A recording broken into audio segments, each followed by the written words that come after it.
이사야서의 말씀 다시 한번 우리가 살펴보면 1에서 12장까지는 선민 유다에 대한 심판의 내용이 주된 내용이었습니다. 그리고 13장에서 앞장까지는 유다의 심판과 더불어서 열방 주변에 있는 나라들에 대한 심판이 각각의 심판의 내용이 기록이 되었고, 이제 오늘 본문 24장부터는 그 영역이 더 넓어집니다. 그래서 일반적인 심판, 특별히 이것을 우리가 좀 크게 해석하면 인류의 종말에 대한 예언이 될 수 있는 것입니다.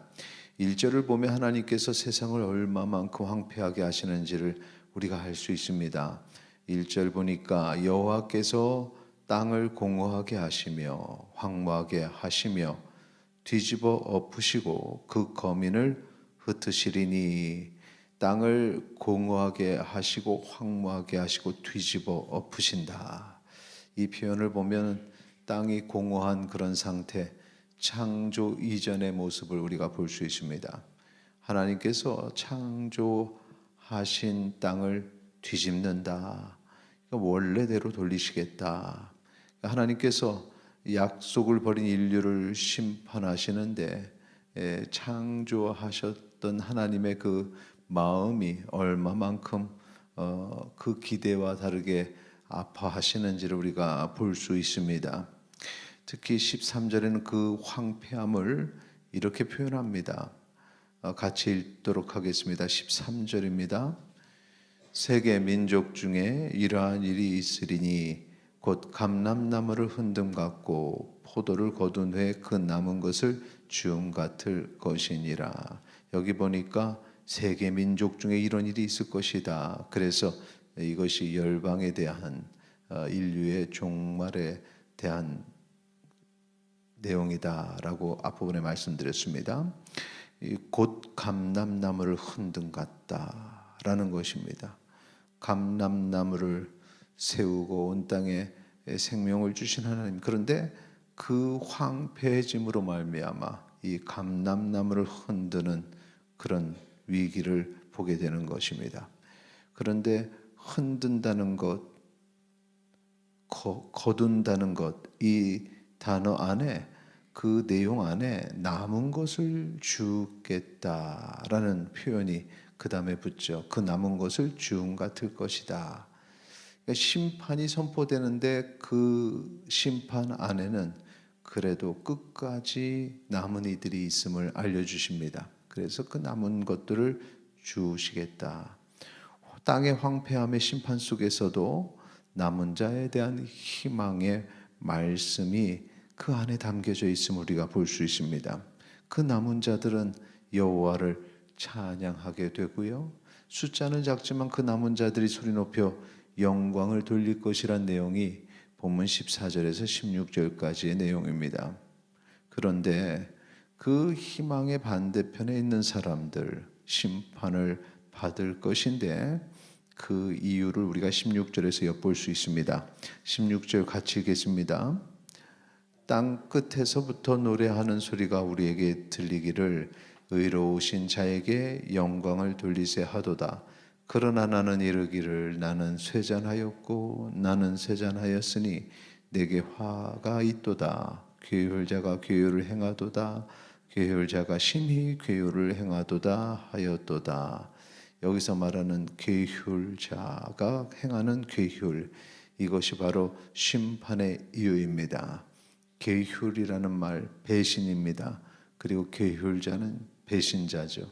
하나님을 배신한 사람들이 심판의 대상인데 그 내용을 보면 땅이 그들을 삼킨다는 것입니다. 그래서 말세에 일어난 심판을 오늘 본문에서는 창조한 땅이 흔들리고 비틀거리고 무너지고 깨지고 갈라져 결국에는 죄인을 삼켜버리는 그런 모습으로 나타납니다. 하나님께서 땅을 창조하실 때는 그 땅이 사람에게 또 풍성함을 주는 축복의 도구였는데, 인간이 하나님을 배신함으로 말미암아 심판 때가 되면 이 땅이 죄인을 삼키는 그런 모습이 되는 것입니다. 자, 하나님의 심판은 땅에 있었고 인간에게 있었고 더불어서 하늘에 있는 악한 영들에게도 임합니다. 21절 말씀 같이 읽겠습니다. 그날에 여호와께서 높은 데서 높은 군대를 벌하시며 땅에서 땅의 왕들을 벌하시리니.